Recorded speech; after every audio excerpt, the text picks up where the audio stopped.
ավելի վատ է, երբ որ քո քաղաքացին հագնում է ուրիշ բանակի համազգեստը, որովհետև լավն է, այդի շատ ավելի վատ է, դրա մասին մտածեք, ոչ թե ասենք, որ հանկարծ բանակից դուրս ոչ մեկ չհագնի։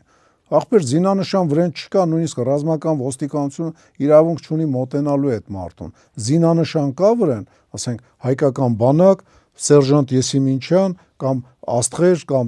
Գիծ, այդ դեպքում արդեն կարող ես բան անես, մարդկան բերման էլ ենթարկես, որովհետև համազգեստը զինանշանով փաստաթղթի պես մի բան է, ու եթե կեղծ փաստաթուղթ է մեկի մոտ ելնում ոստիկանի, բռնում տանում կարող է դատում են, չէ՞։ Նույն ձևով, եթե զինվորական զինանշաններով, բաներով ինչ որ պետք է, ասենք բանը խփած ավրեն, ու ինքը չի ծառայում այս պահին կամ կապ չունի այդ համազգեստը իր հետ, շատ կներեք, ասենք, տելեստուդիաները հատուկ թույլտվություն էին ստանում սովետի ժամանակ, գոնե սովետից սովորեք, որ ասենք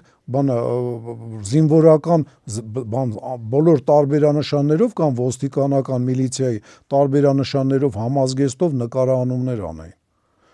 Ես չեմ կարծում, որ դա խնդիր է, դա Մոգոնովի խնդիր է։ Իրականում համազգեստի հետ կապված ավելի կարևոր զրույց կա։ Ես ոնց հասկանում եմ, այդ համազգեստը գոնե զինվորականների մի շատ լավ, ասենք, պատերազմի մասնակից նախկին բրիգադի հրամանատար էր մեր մոտ հյուրընկալվել, ես վաղինակ հետո զրուցում էինք, ինքը ասեց, այդ բազմաշերտության մեջ ես մենակ վնաս եմ տեսնում, բազմաշերտությունը շատ հարմար է, որ տաք է եւ այլն, բայց ինքը ասեց վնաս եմ տեսնում եւ ես այդ ռակուրսով չէի նայում։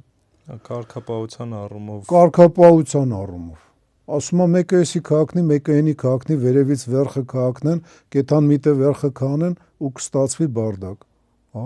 Ես այդ ռակուրսով չէի նայել։ Էլ չեմ